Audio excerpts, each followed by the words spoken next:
Hello friends, welcome in my YouTube channel. एक short में हमने जीडीपी डिस्कस किया था। आज हम डिस्कस करेंगे कि जीडीपी को मेजर करने के लिए जो प्रोडक्ट्स हैं उसको कैसे जो है क्लासिफाइड किया गया है। एक बार फिर से जीडीपी बता देती हूँ आपको। जीडीपी क्या होता है? Gross domestic product. Gross domestic product, gross का मतलब टोटल, डोमेस्टिक का मतलब in the boundary of the country और प्रोडक्ट का मतलब गुड्स एंड सर्विसेज। एक कंट्री की बाउंड्रीज के अंदर जितनी भी गुड्स एंड सर्विसेज एक साल के अंदर प्रोड्यूस की जाती है, टोटल गुड्स एंड सर्विसेज, उसकी जो मार्केट वैल्यू होती है वो जीडीपी होती है। अब इसमें जितने भी प्रोडक्ट्स आते हैं उसको 3 सेक्टर्स में जो है वो क्लासिफाइड किया गया है।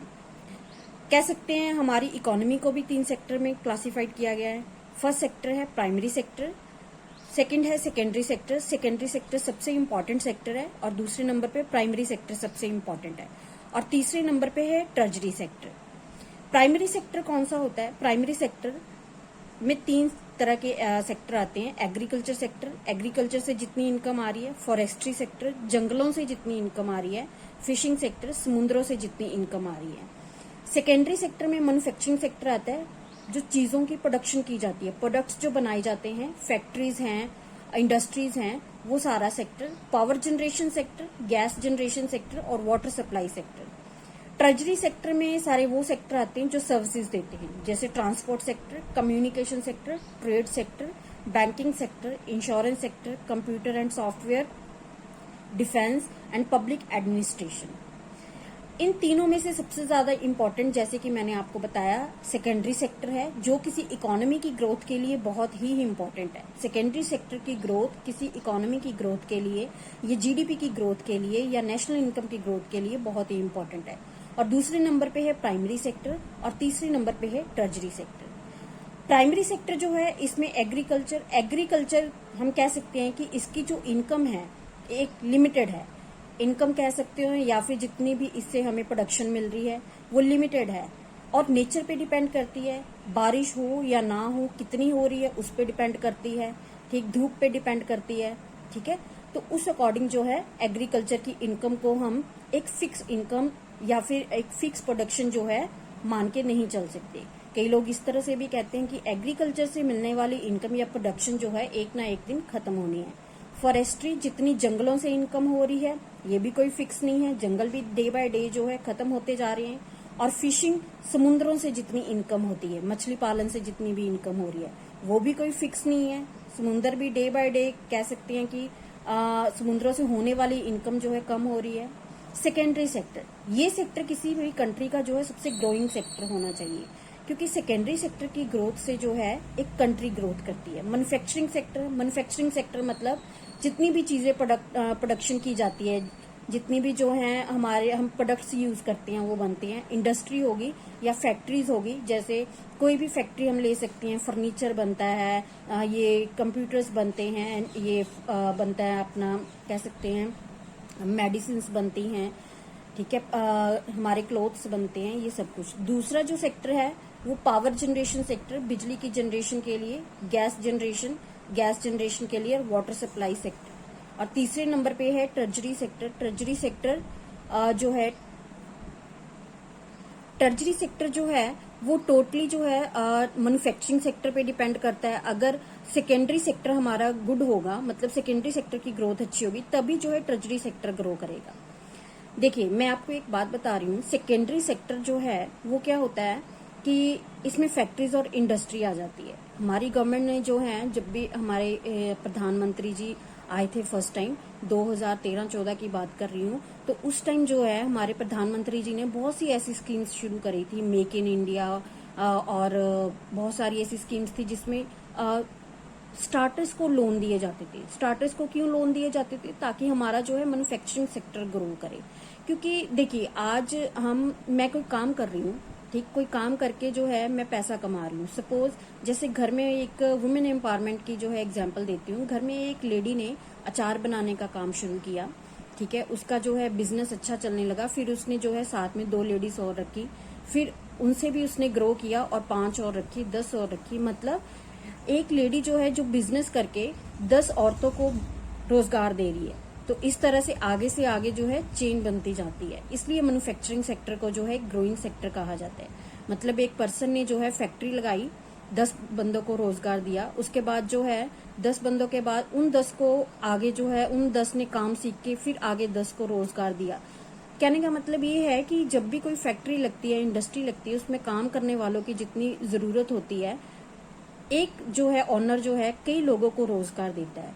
ठीक है, कुछ कोई भी बात है, जैसे एक और वुमेन एम्पावरमेंट की एग्जांपल है, एक लेडी ने जो है बिस्किट बनाने का काम शुरू किया और उसने साथ में 10 लेडीज को और काम करने के लिए रखा, तो मतलब वो 10 को और को रोजगार दे रही है।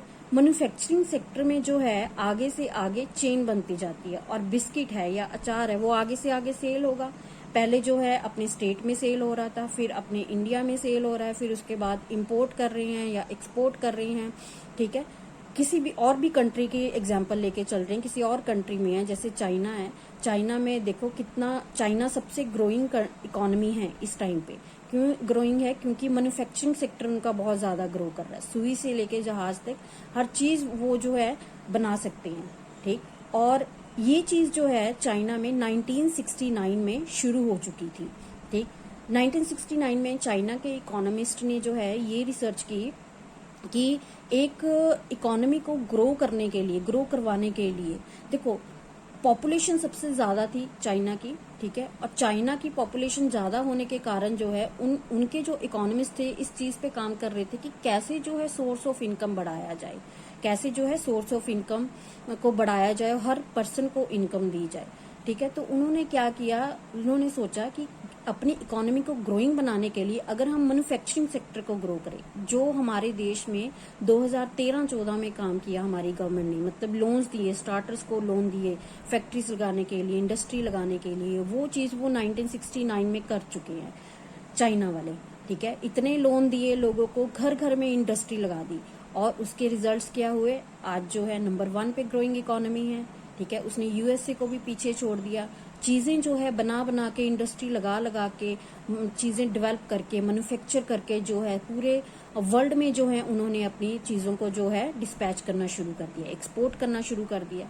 तो इससे क्या हुआ, उनके देश में जो है इनकम आने लगी, और ऑटोमेटिकली जो है उनके जो पॉपुलेशन है वो अर्न करने लगी, आगे से आगे जो है ग्रो करने लगी। इंडस्ट्री हमेशा ग्रो करती है। ठीक है, कभी भी इंडस्ट्री के कह सकते हैं हम डाउन के चांसेस बहुत कम होते हैं, बहुत रेयर केसेस में होते हैं, वो एक्सेप्शनल केसेस होते हैं।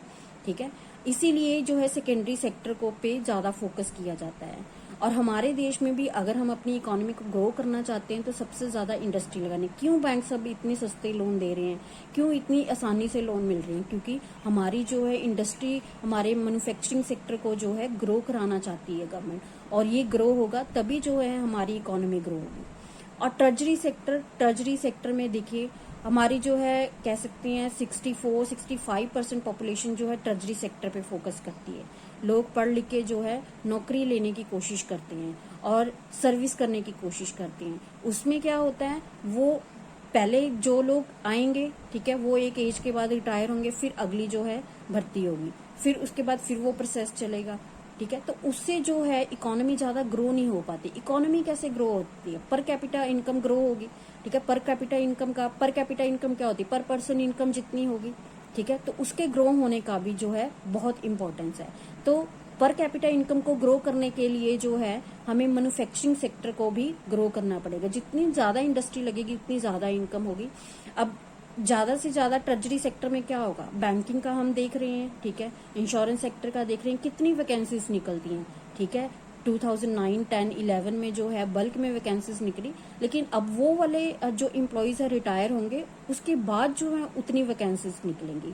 तो इतना वेट करने से जो है, इतने साल वेट करने से जो है इकोनॉमी ग्रो नहीं होती। इकोनॉमी को कॉन्टिन्यूसली ग्रो कराना पड़ता है, और वो जो है मैन्युफैक्चरिंग सेक्टर से ही होगा।